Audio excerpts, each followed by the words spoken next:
I thought we might offer a little bit of review since I haven't seen you all in a couple weeks. And thanks again to anyone who's been watching the recordings after the fact or catching up with the material. Um, you may remember that as I share a little bit of material here, you may remember that we have introduced um, some sense of the diversity of the Buddhist tradition, different ways of being Buddhist, which we in particular focused on last time. But we've primarily been worrying about some fundamental Buddhist ideas that were introduced way back approximately 2,500 years ago in early sermons or discourses attributed to Shakyamuni Buddha, sometimes called Siddhartha. And as you can see here from the screen, these primarily have to do with the problem of suffering. So when we're talking in this class about a gradual path towards spiritual awakening, which is our title for these 5 sessions, we are talking about strategies from the tradition, many ideas attributed to Buddha and his followers from 2,500 years ago for tackling this problem of suffering. So in both of the weeks that we've gotten together, we've talked both about the problem and the solutions kind of inherent in the problems. Another way of thinking about that is we've been introducing the bad news, which is our reality from some perspectives, but also the good news hidden within that reality. So here you can see this is from a few weeks ago. In the first sermon, the Buddha introduces the Four Truths, often called the Four Noble Truths of suffering, its cause, essentially our responses to the reality of change that make things worse, then proposing that there's a possibility of the end of suffering by ending the causes or ending the negative responses and then the path. So today we're going to review a little bit further um, the nature of the causes of suffering, but also in so doing pursue the really big solution, which is really exciting material and to some extent harrowing material because it has to do with the nature not just of reality outside of us, but frankly, the nature of ourselves in the first place. So again, you can see why I'm excited to talk about it. This is very fun material. And it is challenging. I sometimes say in my college courses, it's actually quite insulting material. If you're not insulted by the analysis that you find in Buddhist communities, I would suggest you're actually not taking it seriously enough. So we'll do our very best collectively to get insulted over the course of an hour. Um, also emphasizing the positive possibility of reconsidering our own selves as such. And then I'm happy to take questions. Okay, so here we see one layout of the different sufferings. The suffering of suffering essentially is anything that we judge to be bad. We talked about this a couple of weeks ago. Then the things that we value, whether superficial or profound, themselves bring with them the seeds of suffering because of change, right? And then we talked about the suffering of conditions, which is interpreted in different ways. A couple weeks ago, we emphasized the instability of being a changing person. Our bodies are changing, our mental experiences are changing, but also so are the things that we depend upon, food sources, water, other human beings, society at large. So this, even when things are going well, makes people feel at any given moment somewhat unstable. And then last week, we introduced why this is actually even worse. Why so? Because of the problem of karma. So if you'll give me a second, I'll introduce the karma material. Again, in the spirit here of review. All right, right. We talked about karma as all of our actions, including, by the way, actions in response to good things in the world that we want, that we pursue with desire, craving, attachment, and then the things we don't like so much that we try to fix. What's the problem here? Well, all of our actions, the physical ones, the verbal actions, like the ones I'm partaking in now, and hopefully you will partake in, in 45 minutes, but also all the mental ones, which many of which we don't even notice. Our mental habits that impact not only the physical and verbal actions that we carry out, that's why we sometimes call mental actions intentions, but also our mental attitudes that dictate to some extent how we perceive reality. Huge topic that we're going to focus on next week when we talk about meditation, right? I'm going to try to explain why our mental intentions are related to the way we perceive the world in review in just a minute. But the simple version of the karma story is that all actions participate in cause and effect relationships, which means every action, small or large, physical, verbal, or mental, whether we note the mental action or we don't even notice it, all have effects. In some extent, we recognize this all the time, right? We're all smart people, I hope, here collected together on Zoom today. So we recognize, of course, that there's cause and effect, right? But sometimes we overlook aspects of it. So the biggest kind of understanding of or interpretation of karma, which many of you I'm sure have heard of before, has to do with rebirth. In last class, you may remember we looked at some beautiful artwork describing the different kinds of bodies you can get.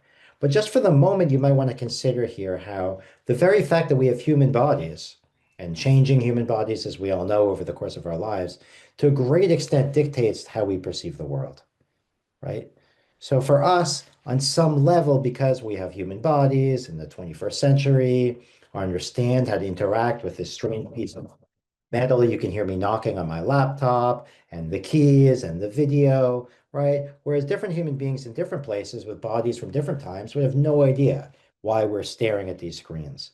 And that's just human beings. Imagine if we had animals. So I don't know, some of you maybe have cats or even dogs that you have around you. You can pick them up on your lap, and they're going to be in the very same reality in theory that you're in by sitting and staring at this screen. But of course, their perception is entirely different. And frankly, they're picking up on totally different things.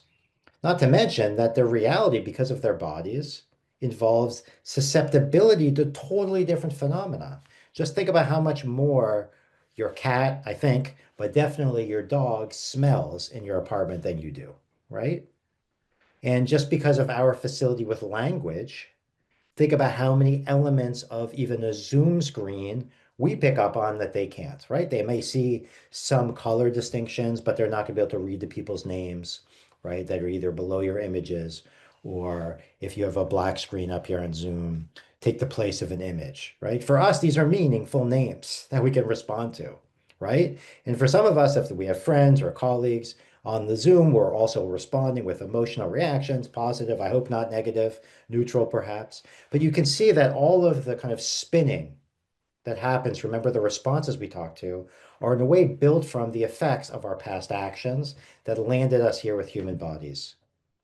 That's the perception here. And even if you're skeptical about rebirth, which is a major facet of many Buddhist cultures, you could recognize in some way the evolutionary processes, not to mention our ancestors, people that came before us, all of those actions that landed us all here with human bodies. All right, so that's just the body part, right? But the next part has to do with the experiences we have, right? I got sick this day, I got healthy this day, right? I ran into this person this day, the weather was bad this day. Again, the theory here of karma is that all of these experiences we have some kind of causes. Some of the causes are going to be obvious, right? You pay for electricity, right? But other causes might be more into the distant past, right? The invention of electricity that allows for you to have the Zoom experiences. So the idea here of karma is to recognize that all of these cause and effect relationships are happening, and we're just not aware of them all. And this happens in particular in these last two items, which we're going to get to, especially next week. The third one is going to be really important, our habits and our environment. And what's the point? The short story here, and you can review the slightly longer story from last week. But the short story here is that our habits, once we do something, we're more likely to do them again, and they very much impact how we perceive the environment around us. So we might say, if you have a habit of generating gratitude before you go out the door every morning, maybe you're more likely to perceive small gifts or blessings, as people say, right? But if you're kind of in a grumpy mood of noticing all of the negative things that people do, you're going to notice them. I always say to my students, because we're in New York City, on rainy days, everyone is grumpy, so they notice how obnoxious and rude everyone is in New York. But on beautiful sunny days, sometimes people notice, oh, how friendly this person is. They held the door, right? But the idea is here that our habits of noticing totally transform the world we're in. It's not magic, actually, it's just cause and effect. So why is this a problem? The problem is our habits of generating desire, craving, attachment, these are the responses to the world of change, end up habituating ourselves to suffering. That's the idea. So to review here this material from 2 weeks ago, as we get closer to the new material for today, which I promise you is a doozy. Um, if we habituate ourselves to these responses, desire, attachment, aversion, anger, and the ignorance, which is our subject today, then we are going to be feeling perpetually the suffering. But the good news is, if we eliminate these habits of desire, attachment, aversion, and anger, then our suffering is going to stop. That's the pitch in this broader picture of the Four Truths and the gradual path.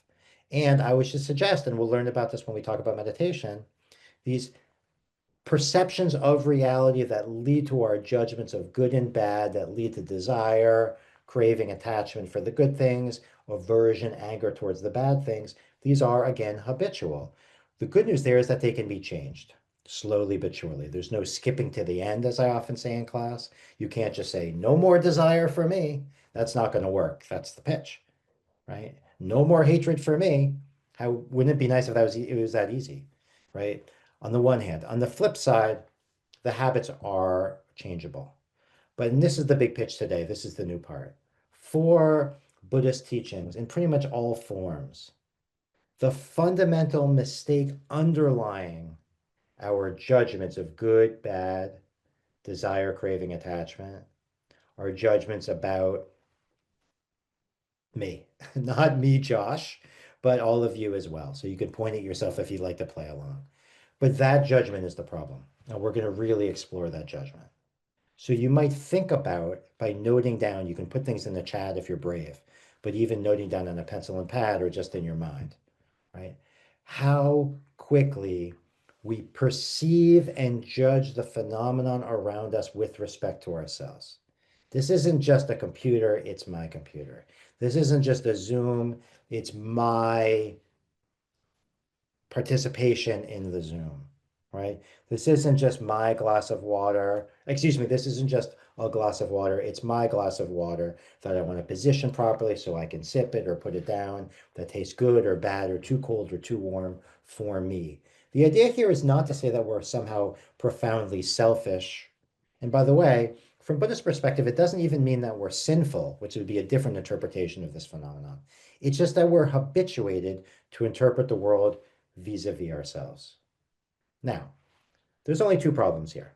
The first problem, which is a small problem, is anytime we are perceiving the world around us with respect to ourselves, inevitably we continue the karmic process of judgment, desire, craving, attachment, and establishing the future conditions of suffering.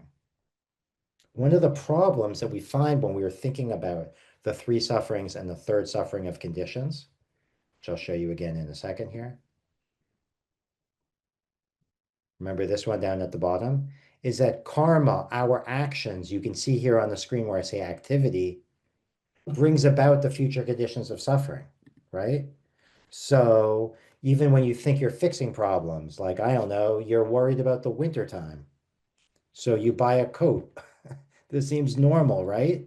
So you create the short-term solution, but then you're attached to the short-term solution. You forget the coat at home or at your friend's house, and now you're upset. You see? Or the coat rips because we can't control the conditions outside of us. We bumped into somebody, right? Or it got dirty or whatever happened, or just whoever made the coat didn't do a nice job. And so then simply by investing in the coat, putting your hard-earned money towards purchasing a winter coat, right? But also relying on it, you're establishing your future conditions of suffering. This isn't because you're a bad human being or an evil person or a dumb person. Frankly, I think we all can agree, especially in the Northeast, if you're here in the Northeast, I know we're from all around, purchasing a winter coat is like a pretty decent strategy, right? There's worse things you can do. But even still, what we would consider to be a logical strategy itself brings the seeds of suffering, especially when we are attached to the winter coat being for us. Okay, so what's the problem? When we act through karma, we are further establishing future conditions of instability.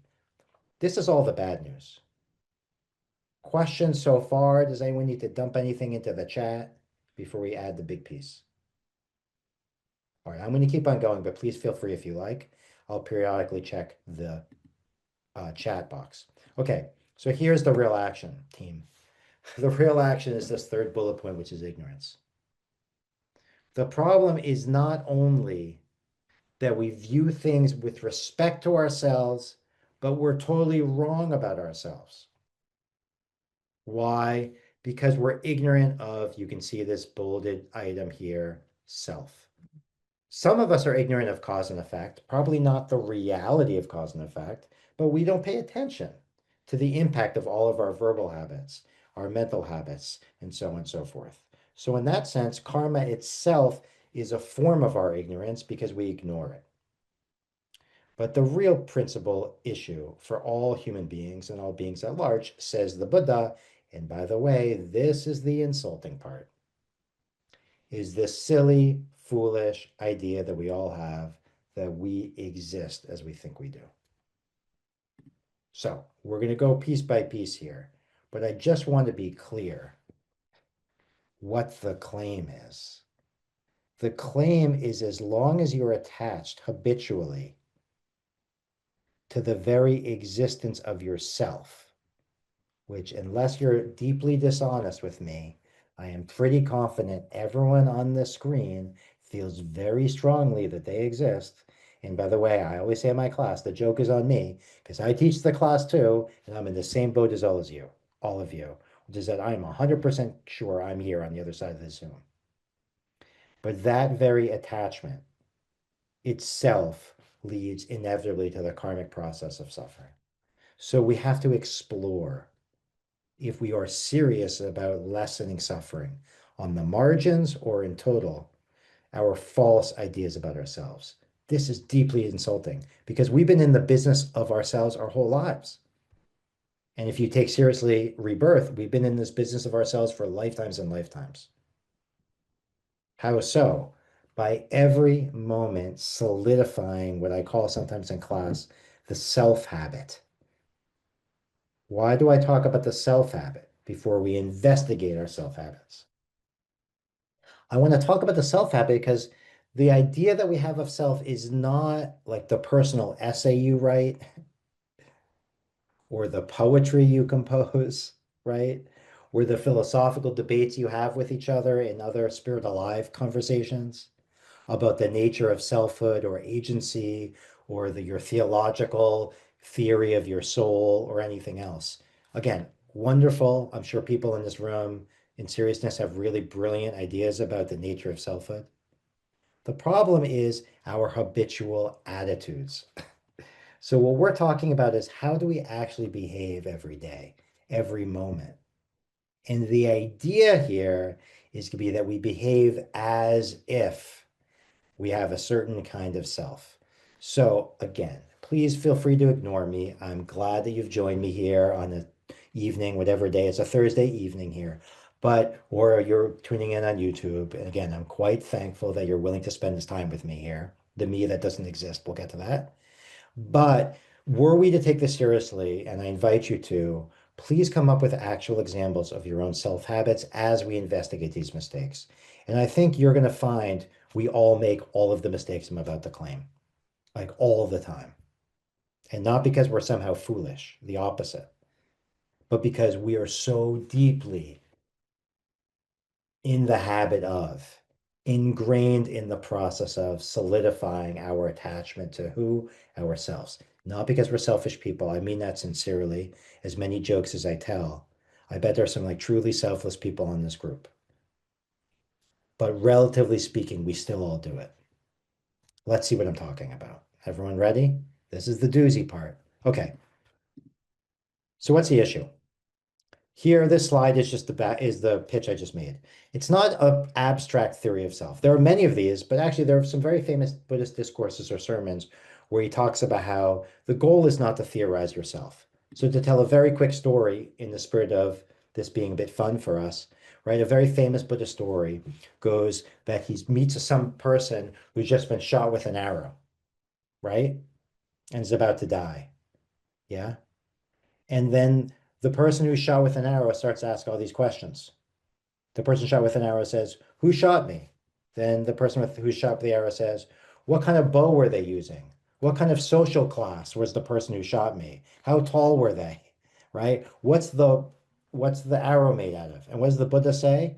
Who cares about the answer to these theoretical questions? Let's take the arrow out first. That's the wound that's harming you and treat the disease. Do you see? So it's the same story here with our self habits. We could come up with the most beautiful, sophisticated theories of selfhood, but if we don't get to the habitual problems that are generated from the self-harm we do, literally, by becoming attached to ourselves, we're missing the point. That's his pitch. Agree or disagree? That's his pitch. Okay, so let's see what this means. The first piece is so obvious to us at first and so obviously problematic when we think about it, which is that, and I challenge you to take this seriously, please. We all assume there's only one of us. That's what it means to have a self. So just imagine if in the discussion at the end of the time, right? I called on your name, or Sister Maria called on your name, right? And then we asked you which one of you is asking the question, right? Which one of the five of you sitting there is asking the question? And you'd say, what are you talking about, Professor? Have you lost your mind? There's one of me. It's just me talking, right? That's the whole idea. To have a self is to think that there's one of you. We don't have to overthink this. The only problem is it doesn't make any sense when you actually look for that one self of yours.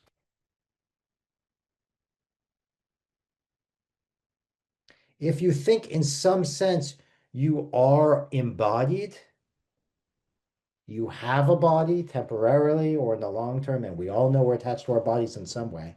Otherwise, we wouldn't feed ourselves and bathe ourselves and clothe ourselves, right? In some sense, we are attached to this body as either us or belonging to us. But if you think about it, your body is totally multiple. Think of how many different systems are engaged in your body just so you can be alive. How many different parts of you are there are? Are you your nose? Are you your ear? Are you your tongue? Are you your haircut? Right? And again, right, we might say, well, I don't really identify with the body. All right. But what about the habit? What happens when someone bumps into you? Right? No one says, excuse me, my mind or my soul is temporarily encapsulated in this physical space here. Could you please be more conscientious? You say, what the? Why did you bump into me? Right? And it's just you. You don't say, oh, why did you step on my foot? That's a small aspect of this larger system I call my body. It's just an appendage, right? You say, no, why did you step on me? Right? Because we assume that we're singular. Not to mention all of the complicated mental aspects of our lives, if you think about it, right? There are perceptual skills, our memories, our preferences, our different senses, and our interpretations of the senses. I mean, if you think about it, our systems are miraculously complex. Yeah. And yet we still think somehow there's a singular self. So sometimes we have names for the self. Say it's the true self, or the real me, or my soul. That's fine. You can call it whatever you want, says the Buddha, right? But the problem is finding such of a thing. And so the first argument is going to be if you actually take upon this challenge, which is insulting, which is finding the one part of you that's you, it's going to be a challenge. Good luck. I could end class right there, but we're going to keep on going. Okay. But in fact, this is only the smallest problem, our singular obsession with ourselves. By the way, this causes a lot of anxiety, you might notice. So if there are Freudians in the room, we think about the different competing drives that we have, right?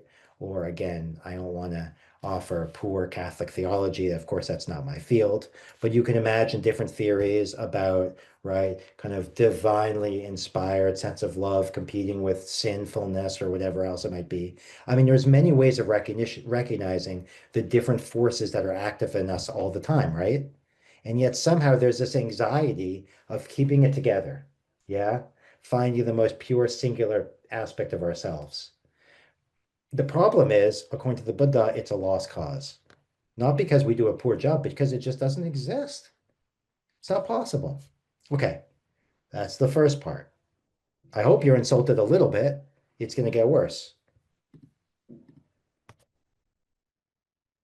This is the most obvious piece, both in terms of our habits and in terms of the silliness of our habits. So look, to have a self isn't just to say there's one of me, but in some way it's the same me as yesterday. And it's the same me as next week. I always say it in college, it may be a little bit less dramatic here, but it's obvious that you think you're going to last. Otherwise, why would you spend time on this Zoom? In some sense, you're spending time on the Zoom because you think the ideas are going to be compelling to you in the future, tomorrow or next week. I mean, you don't have to make any promises to me about the value of our time together. I hope it's not a waste of your time. But the very fact that you're here means, in some sense, you think it's going to be valuable for you in the future. Otherwise, you just wouldn't do it. And all the more so you can imagine how this goes in college, where all these poor students are showing up to spend, weeks in class with me for thousands and thousands of dollars in debt and the whole business. But obviously, you can come up with other examples that may be more relevant in your daily habit. Like, why do you eat every day? Because you think your body's going to last. You have to deal with that body, or medications that we all take these days, or whatever else it might be. In some sense, we believe we last. But the idea that the self, that singular, lasts seems so obvious, and it's so clearly problematic. So I always suggest this exercise, which is a classic Buddhist exercise, is to imagine yourself at age 10.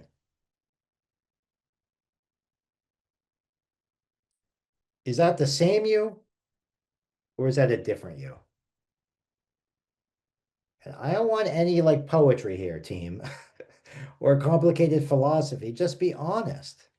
Now, again, we have a slightly more mature audience, so I bet you guys have a much more humorous relationship to your 10-year-old self. It's a little bit different for relatively self-conscious college students. But still, if somehow I had asked Sister Maria to produce, right, awkward 10-year-old pictures of everyone in this group for me, and then we started showing them, we would all feel a little bit embarrassed, I think. I don't know. If you're over that, then wonderful. You're well past the process of attachment to self, then further on along the process than I am. But I would be embarrassed, and I'm in theory in charge of the Zoom at the moment. If you start seeing silly pictures of me when I had long hair in college or earlier, right? Why? Because on the one hand, we recognize it's still me. By the way, do you ever have those experiences? I hope you don't, but it might happen where you remember something embarrassing you did, or maybe not so nice that you did, or something you wish you could take back. And you have that feeling like you don't even want to think about it, or your body kind of jerks in embarrassment or in seriousness, in sense of like regret, right? It doesn't have to be profound, but it can be. We all do things we regret, right? This proves two things at once. One, it proves that we are attached instinctively to the continuity of ourselves with the past. We can't fake it, right?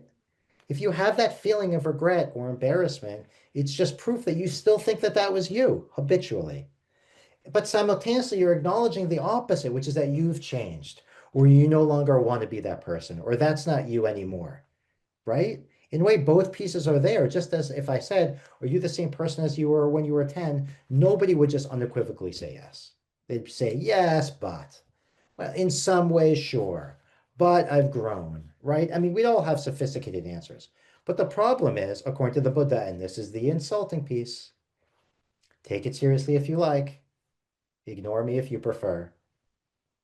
Our ideas about ourselves are totally incoherent. They don't make any sense. So, of course, we feel unstable because what are we attached to so far? We're attached to a singular self that doesn't exist as such, and we're attached to a lasting self that doesn't exist as such. It's a lost cause.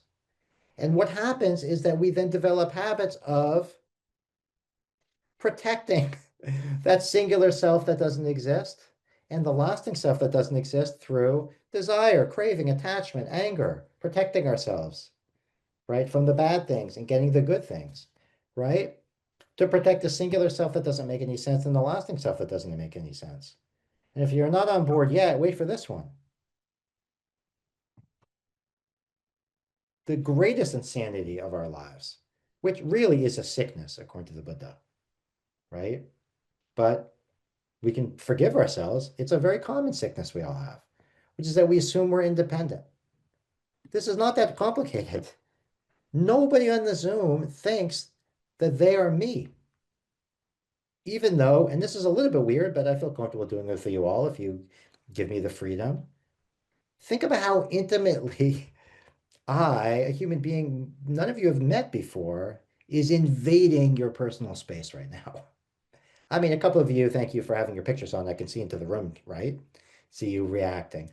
But even forget that. My voice is being broadcast from Lower Manhattan through the miracles of the internet, but right into your ears. I'm in there.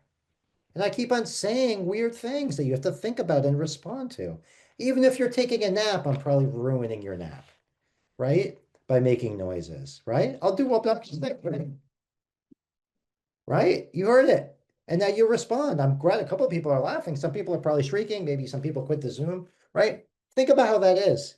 Like, I'm not even trying. I haven't even said anything insulting or, deeply racist or sexist or Islamophobic or say something nasty about Christianity or atheism or whatever it might be. I mean, think about how quickly I could get kicked off, right? Sister Maria would kick me right off, right? Just by simply speaking, right? By generating verbal karma that's going to cause a rise in you. Again, I promise I'll try not to be a mean person here, right? But by the way, this happens all the time, right? We hear things we don't want to hear. We read things in the newspaper we don't want to read. We eat things we wish we hadn't eaten. Maybe we shouldn't have eaten them, but often, I don't know, maybe even it's fruit, right? Good for us. We're eating fruit, but then it went bad. You go to a restaurant, you get food poisoning, whatever it might be. You went to visit a close friend and they gave you some food that didn't sit well. What's the point? We pretend like we're independent. So let's focus on that for a minute. It's obvious to you. I always say this pejoratively, and I'll try to be more polite on this group with this group. But I always say pejoratively to the students, like, don't lie to me. Look around. You don't think you're the person next to you, nor do you think you're me. Why? Because it's so obvious to you habitually that you're separate. That's what it means to be independent in some sense, right? It's obvious to you that to have a self is to be independent. You're in control in some way of your body and mind in a way that other people aren't. But give me a break. Actually, if you pay attention to examples, it's totally false. I'm not saying I can make you jump up and down right now, but look what happens at the beginning of class, at the end of class, right? I just go like this, and then some people magically lift up their hands and wave back to me, right? You think that we're independent, right? But actually, we are constantly responding to the world around us, and the world around us isn't even external in that sense. The sound is in your mind, the ideas are in your mind. Whatever language you're thinking in, probably English, because I'm speaking English, but maybe people are multilingual here, right? Those words, you didn't invent the English language or this vocabulary. You were dependent on school members and the community you grew up in to comprehend, right? All of these ideas are floating around even when you think and you talk to yourself or you have an intimate moment, even if you have a practice of prayer, because this is, right, the Spirit Alive tradition, right? You're totally dependent on the tradition you inherit, the words people taught you, the language, the association you have with those words. Is that clear? It's so obvious. And yet, again, this is the point. No matter what sophisticated philosophy we have of self or other, including, I'm sure for many people, we have a very sophisticated idea about our dependence on God or the divine or otherwise, right? We are still acting as if we have some independent self that we need to protect. So we need to provide for our independent self by fulfilling our desires and our attachments, even like our profound ones. And we need to protect ourselves by pushing away the things that impinge on our independence. By the way, this isn't crazy. I always say this in my class. Like, if you're in New York City, yeah, please protect yourself and your bodily independence from other people, right?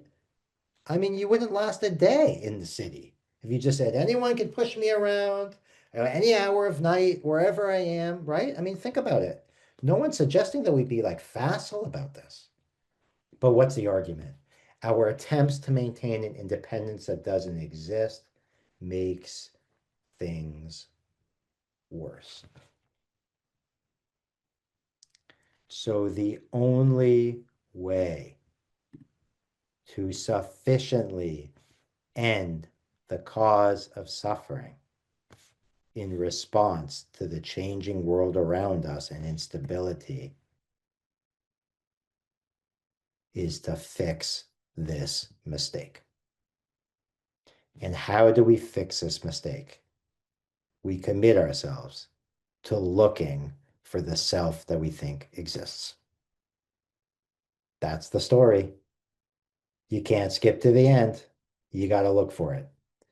Again, I'm not trying to give everyone a pep talk. No one has to do this, but this is the program. If this is a series of conversations about the gradual path to spiritual awakening, this is the essence of the path. Now, over 25 years, real communities have come up with different strategies, including becoming a monk or a nun. We'll talk about in a couple of weeks. Meditation, we'll talk about next week. But this is primarily the problem that needs to be addressed, the search for the self. And the first step is recognizing our self habits, which means noticing how often we interpret the world around us vis-a-vis ourselves. And it's not like this is a pop quiz. How often do we do it? We do it almost every moment. But it's really interesting to notice it. So sometimes I ask college students to say, set an alarm clock, set a timer. For them, it's on their phones, right? For us, whatever we have around. Give yourself 20 minutes. Just count how many times you refer to me or I. And it doesn't even have to be articulating the word, but even that is pretty embarrassing. And by the way, these are just the moments of internal mental thought where we acknowledge with English syntax, I or me. There are plenty of much more subtle recognitions of interpreting the world around us vis-a-vis ourselves. So if people, this isn't Buddhist, but if you study phenomenology, for example, right, you know that we don't just see a door.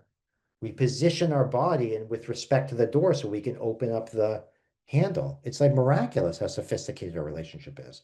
And that's just an example of interpreting door as that kind of thing I walk through, or glasses of water are great. You don't just see this and say, well, it's a kind of a cylinder shape, right? You position yourself with respect to it. I saw someone just take a sip of coffee so that you can grab it and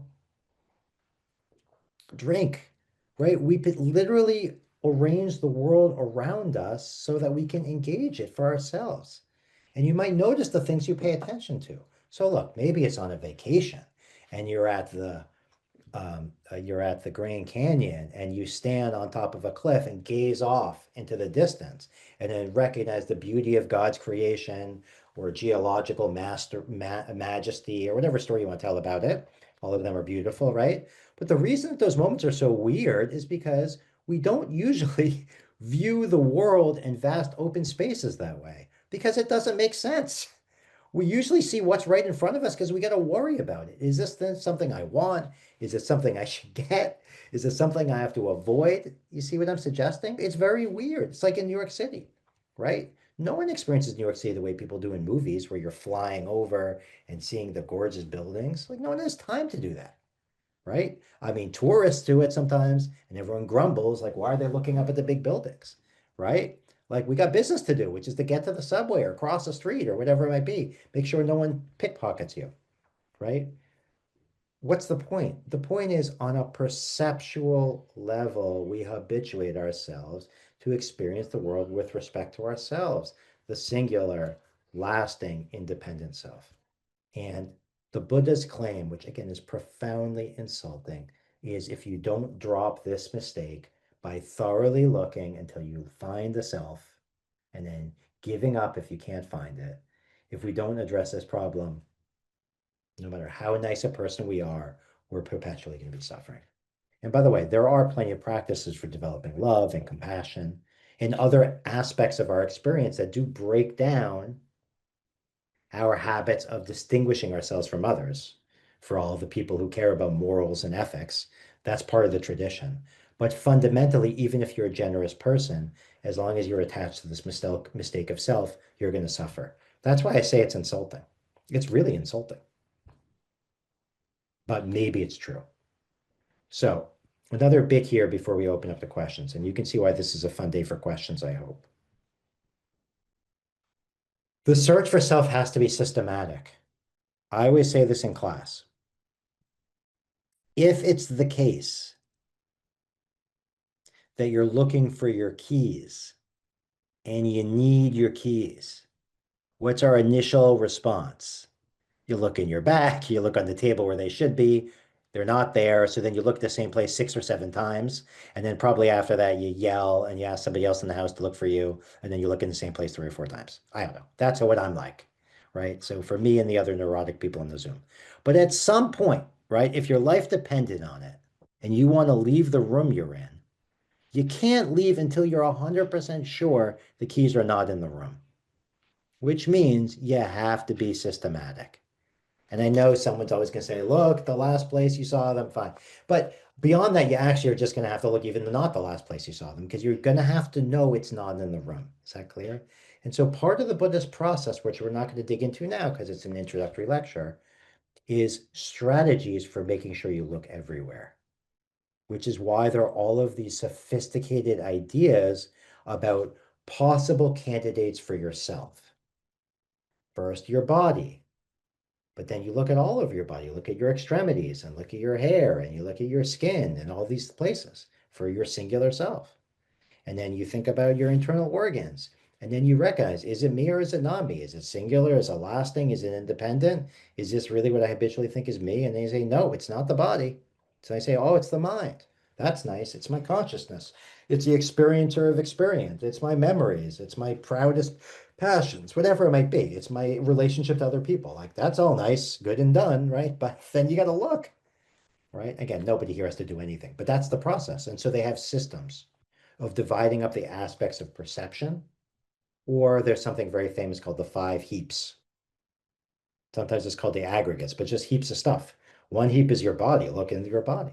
Another heap has to do with your consciousness, which means the aspect that allows your sensory experience to come alive. It's the difference between you and a corpse, right? A corpse has eyeballs, you have eyeballs, right? If a corpse was sitting next to you, I wouldn't recommend it, but if a corpse is sitting next to you, they have visual objects too, right? The computer's still here, but why are you seeing the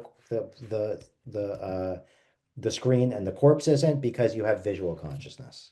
So you look at your visual consciousness and your hearing consciousness and your thinking consciousness and on and on. So again, I'm not convincing anyone here by just rattling off these categories, but the point, and this is important, is being systematic. And this is the claim that we're going to move to the last piece here. The claim is that, let me just share this, excuse me. The claim, which is a really big deal and really is psychological in a sense, is that if you are thorough in looking for a self, body in the mind, is it the perceiver, is the one who thinks, who feels, the one who remembers, you can come up with other categories. And you ask yourself, is this singular, is it lasting, is it independent? Another big one is it under my control? And you ask yourself if it makes sense to become attached to a self like this. Does it give me the possibility of satisfaction, lasting satisfaction or happiness? And if you go through all of these processes and you don't find it, right? Oops, then you have to give up. And that's the only way to cut all of these negative consequences. So what happens when you give up? Maybe next class, at the beginning of the class, I'll show you a quick text where this process is described. We introduced the first famous discourse of the Buddha, where he laid out the 4 truths. It's called the Discourse on Turning the Wheel. What's perhaps his second discourse, we don't know exactly, but he's talking to the same people in the same place. So if it's not the second discourse, it's one of the early ones. Same place, same time. He lays out this strategy for looking for the self in all of these places. And if you give them up, if you can't find the self that's singular, lasting, independent, under our control, a source of happiness, then psychological transformations happen. What are the psychological transformations? We stop attaching to the self. It doesn't mean you don't see body anymore. It's just that you don't see my body. Your instinct isn't my finger, my nose, my reflection, my email account, my identity, my name, my passion, my family. See?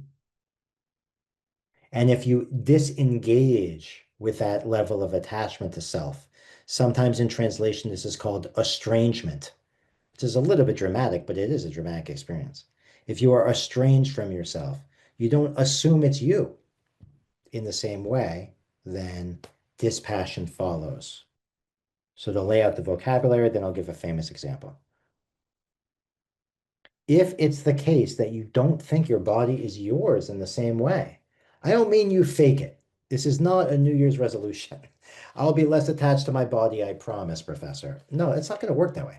But if you've looked for it and you just haven't found it the way you thought it was that it was there. If you haven't found it, then the argument is therefore you're going to have this kind of self-distance. And once there's the distance, you're not going to want things for it. Why would you want something for itself that doesn't exist? Why would you try to always be protecting a self that doesn't exist? Why would you get angry at people that threaten the self that doesn't exist? Why would you be obsessed about the future legacy of the thing that doesn't exist? Or people's attitudes towards it, or the reputation of it? It doesn't make any sense. Now, if you're anything like me, these things all seem to make sense. Like, what are you talking about? Like, it's my reputation, it's my body, it's my physical feelings, it's my sense of joy, right? But the idea is if you don't find it, it's gone. So, very famous example so that we can do some make believe. Again, I don't mean to insult any of you. If anyone here is awakened already and liberated, I apologize. But for most of us, right, we have this instinctive attachment. That's the claim. Okay. Imagine you're going for a walk in your favorite local park, and all of a sudden, you see something kind of squiggly in the grass. And excuse me to anyone here who has a garden and this doesn't apply to you. But a lot of us, if we see something slithery in the grass, we jump and we freak. Why? Because it's a snake, right? And I don't know, gardener snakes, we can relax. But, play along. Imagine we're in India or something and it's a viper, right? Or you go hiking somewhere where there are really dangerous snakes, right? The second you see something slithery, which by the way is probably evolutionary, I don't know. Maybe smarter people can explain. But the second you see something slithery, you are going to have an instantaneous reaction, right? You're not going to get out your phone, take a picture, look it up on Wikipedia, right? And evaluate the risks. What are you going to do? You're going to jump or hide behind your friends or run or something. I don't know. If you're anything like me, you'll squeal. You'll make an embarrassing sound, right? That you won't want other people to see because you're attached to yourself. Okay, do you see the idea though? If there's a snake, you immediately respond with fear. This is the example. But what happens when your friend starts laughing at you and they say, hey, Josh or Jenna, Paul, right? Sister Eileen, Marilee, Maura, right? Ginny, Josh, Patricia, right? Virginia, relax. It's just a water hose. The example in India is always a rope. But I say, like you can imagine if you're out in Central Park, right? Then maybe it's just a hose, right? The second you see it's a hose, what happens to all your fears? Are you still attached to your fears? No, they're gone, right? You don't say, well, I want a return on my investment from all the emotional engagement I had with the snake. If it's okay with you, I'm still going to freak out for another 10 to 15 minutes, right? Right. I really, really thought it was a snake. It was very traumatic for me. I got to talk to my therapist and my close friends or whatever, confess. You get the idea, right? We just don't do that. If it's not a snake, do you care? This is very Buddhist. By this, I mean, this is how the discourses go. Like, team on Zoom, if you see that the snake is a water hose, are you afraid or not afraid? And then you say, not afraid, professor. But this is really how the discourses they go. Not afraid, Buddha. But that's how they go for real. I'll show you next time if I can. But anyway, the point is it just drops. So it's hard for us to imagine because we don't think that we are hoses, right? But actually, in a way, that's what the Buddha is saying. You think you're a snake, but you're a water hose. That should be the title of the Zoom. Maybe Matthew, you could put that in the title, right? But the point is quite serious, right? What do we think we are? This is the review part. And then maybe we can end early, not to end the Zoom, but to end the lecture part early because there's so much to talk about. We think that we have a self that's singular, lasting, and independent. I'm not trying to tell you how you think about yourself. That would be pretty obnoxious. But I think if you look at your habits, you probably behave that way. If you're anything like me or all the other human beings between in the last 2,500 years. And by the way, animals the same way. Gods, which we haven't talked about in this class, but in Indian conception are the same. There's no kind of monotheistic creator God in this system, right? But divine beings that last a long time, they got the same problem, right? They think that they last. They think they're independent. They think they're singular. So they judge the whole world habitually in terms of the self that doesn't exist the way we think they do. This is what we call ignorance. And the second you're in the self habit game, which allow me to be presumptuous, I think we all are, that also means you're in the judgment game. Is it good for me, bad for me, or otherwise? By the way, also could mean good for other people or bad for other people. I realize there's probably a lot of selfless folks here, but it's the same problem. You read the newspaper, you're upset for other people too, right? See the problem? And then once we get the judgments, is it good for me, bad for me? Good for humanity, bad for humanity. Good for the United States of America, bad for the United States of America. Good for God's children, bad for God's children. Whatever it is, right? Then we get to what? Desire, craving, attachment, fear, jealousy, pride, aversion, anger. And then we are suffering. Just today? No, perpetually because of karma. Yikes. So what's the process? Systematically exploring your self habits and asking if they make any sense. That's the project. So I'll stop in just a second, other than to say the next couple of classes will be just a taste of traditional Buddhist strategies, and there are many of them for overcoming the self habit. And then if you want to join in the fun next semester, no promises needed here. But in the spring, we'll talk about very different kinds of strategies for doing the same thing. Because in fact, over 2,500 years, brilliant Buddhist communities have come up with all sorts of really creative strategies for chipping away at this self-habit problem. Okay, I think that that's plenty, and you'll excuse me for stopping talking 5 minutes early. But I would love if you're willing to engage me with you a little bit about your examples of self-habits, singular, changing, or independent questions, the relationship between self and suffering or otherwise. I think it might be nice for us to have a conversation. Mm. Okay, please. I I'm sorry I missed it last week. I had to go to some, but I was thinking as you were talking, I have never not thought of myself as singular, lasting, and independent. I mean, what? Of course I am singular, lasting, and independent. I mean, I'm sitting here listening to you saying, you're crazy because I am singular, lasting, and independent. But this is the way we've been raised since we've come into the world. Um, and of course, Christianity helps reinforce that idea of being lasting, that there's an eternal life, that there's something in us that is meant to persist, endure forever, and which has to be protected so it can. Singular, yes, I am. I am. That's it.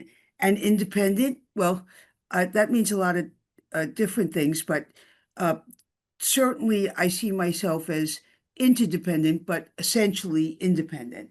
And then I reach out and I engage. So, um, so I don't know what to think about myself other than that. So if I think that's my true self, I can't, I don't know why I would go on a systematic search for myself because the systematic search for myself, Joshua, is that a non singular, non lasting, non independent something?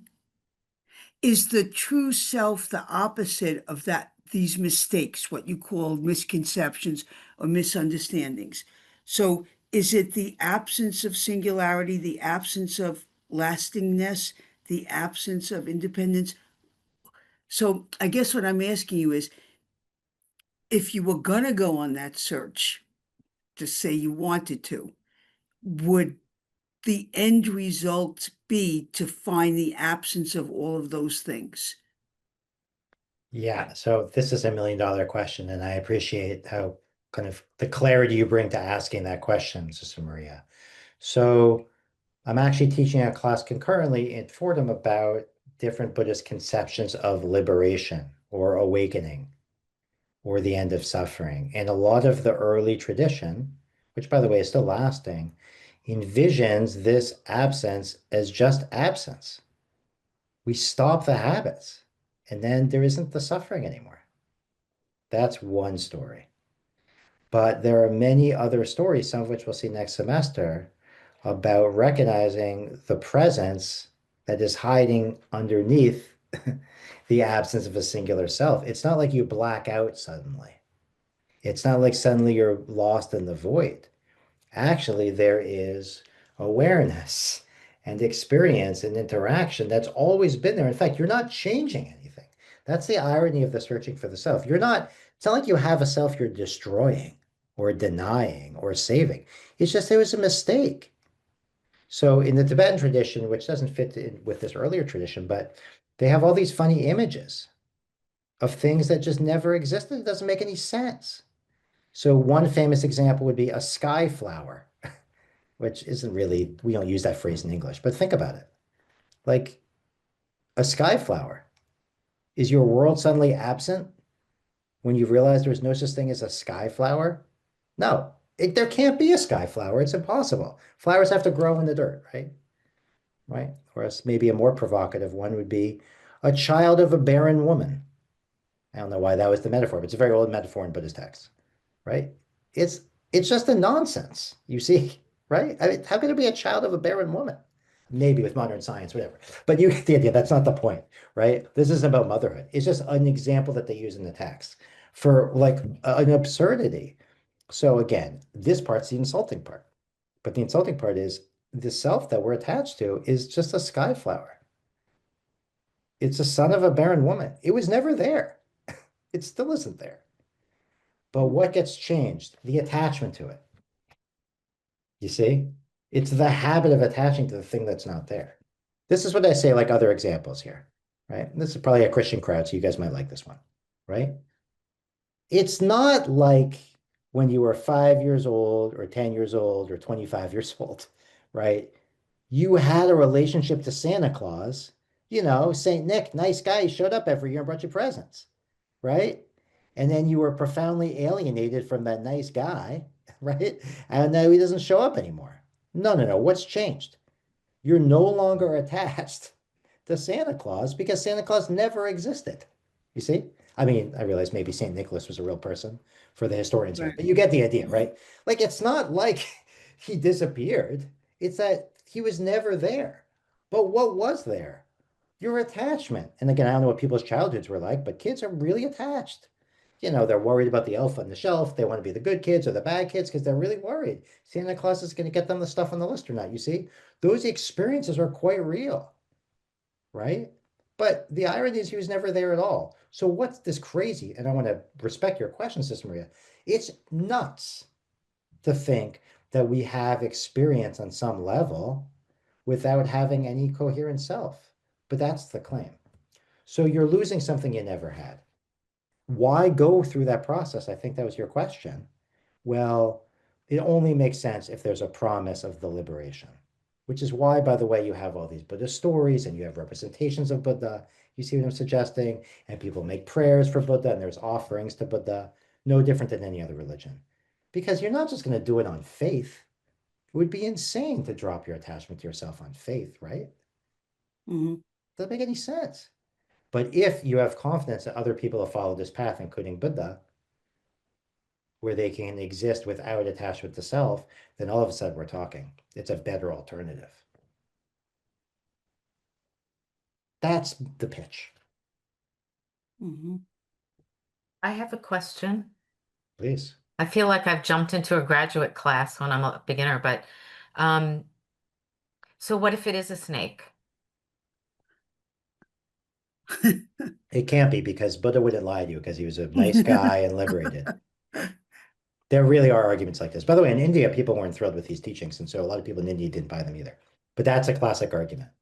The Buddha who embodies infinite compassion, why would he lie to you?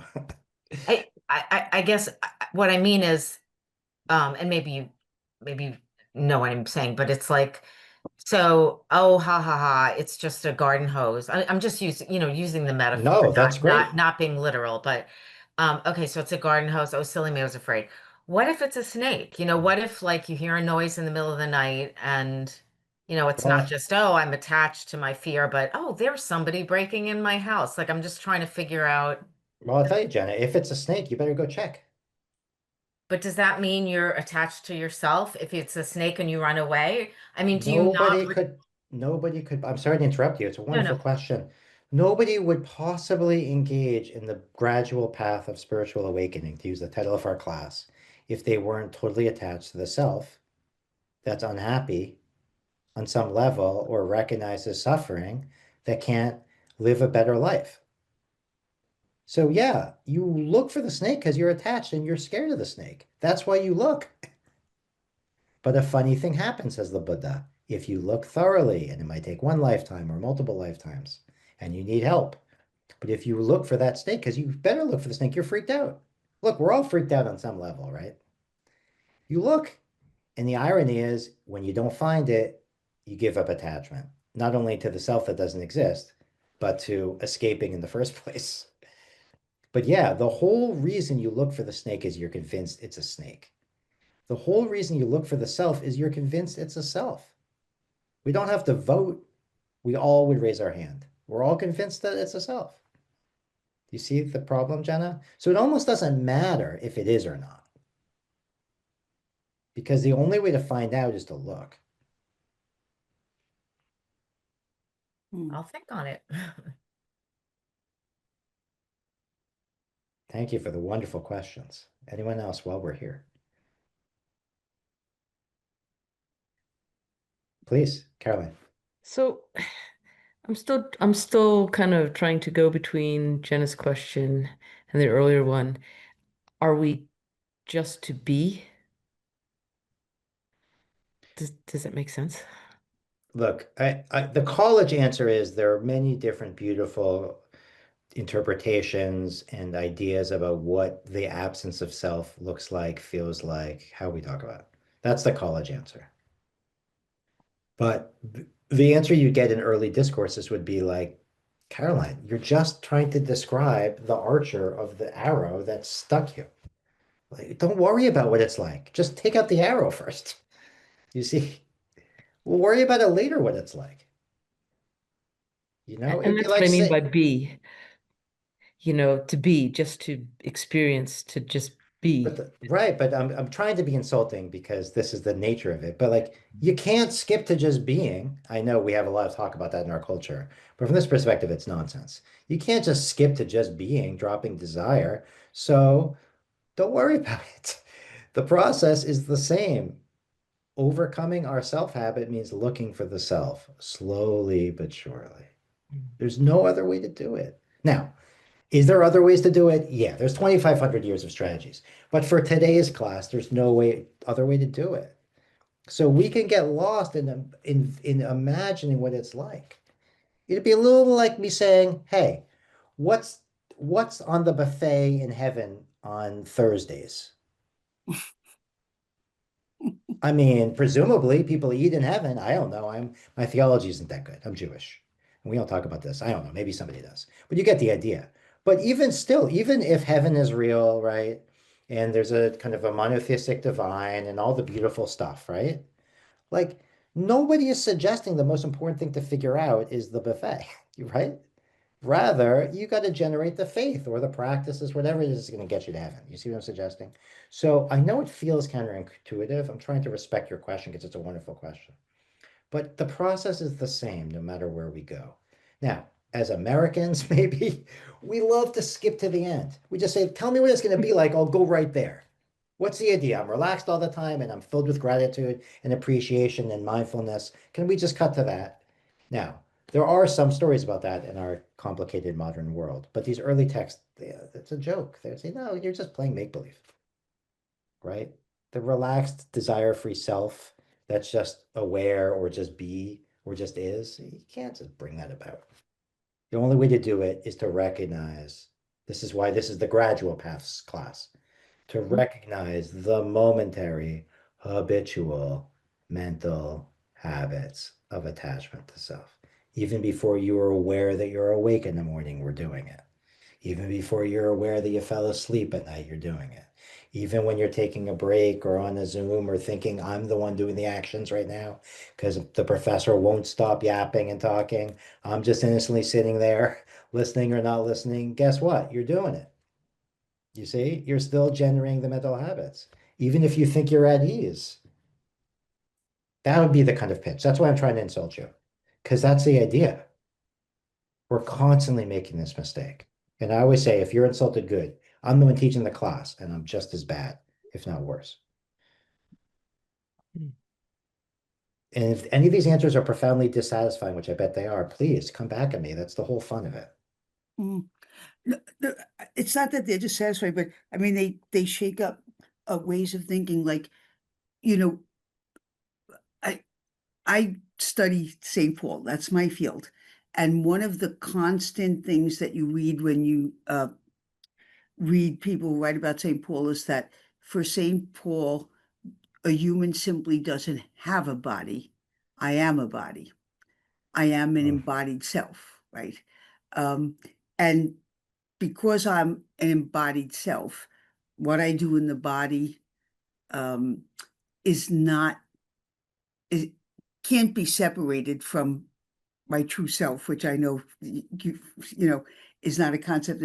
But in Buddhism, so you are not an embodied self. You, what are you? If, and I guess that goes with the question of singularity, like, because I exist in the world because I am a body. Without my body, I don't exist in the world. I'm not just like a spirit floating around. And the only way I can interact and engage with other people is because my self is embodied, and that body gives me the condition for the possibility of engaging other people. So I'm trying to understand if you were saying that as opposed to a Christian understanding of myself as an embodied person whose body is necessary for me to engage the world. In Buddhism, it one does not look upon oneself as an embodied something. Did I get sorry Well, to no, it's wonderful. So let me address it in two different ways. And of course, there are many ways to address. The first one I would suggest in the spirit of this class, Sister Maria, is that the very problem you're establishing amongst very, very brilliant interpreters of Paul, right? Paulus or whatever it's called, you're calling yourself, right? Is admitting the problem, which is that our relationship to ourselves, our bodies are totally incoherent, which is that sometimes we have a body, sometimes we are the embodied self. The very problematic that allows for this to be philosophically rich and intelligent and sophisticated just proves that deep down we know this doesn't make sense. Sometimes we think we are a body, sometimes we have a body, sometimes we don't identify with the body. We're totally incoherent. So look, maybe you could compose a brilliant paper at the conference, which I'm sure you could, sincerely. I'm not trying to be a jerk about it. But that doesn't change the fact that when you go home at night, your ideas are totally mixed up as we behave, you see? So in a way, I would suggest the whole problematic of trying to figure out embodiment is the proof, which is what, on an everyday level, we are totally incoherent of our relationship to self, to body, excuse me. It just doesn't make any sense. I'm not going to convince you because I'm sure you've thought about this so much more than I have, but that would be one way to investigate it. Maybe the fact that it's such challenging intellectual material proves that there's something wrong. That would be one possibility. But I don't mean to sneak in two ideas at once, but I'm allowed to, right? I'm the professor. So apologies. But the other way of thinking about it on a much more mundane level, Sister Marie, which I think is important, is that there is a common conception repeated in a lot of introductory Buddhist materials across cultures that we have what's called a precious human rebirth, which means there is something unique about the possibility of being in human bodies as Homo sapiens, although I guess that's a relatively new term, that allows us to engage with something like Buddhist teachings, or frankly, any other spiritual teachings. But because this is a Buddhism class. And so, yeah, we got to take advantage of the fact that we do have human bodies that were embodied. I just say that as a corrective because it's not insignificant for Buddhists that they're human. Does that make sense? Because the idea would be it's a great opportunity. So a great story, because we're just getting exposure, a great story you hear all the time is that the chance of having a human rebirth, meaning being embodied, capable people who can listen and engage and think and ask brilliant questions and the like, is as likely as you being a sea turtle who comes up for air from the depths of the ocean once every 50 years, which I assume is not biologically accurate, but play around, play along, right? Imagine. And in the vast ocean, there is one buoy, right? Floating around.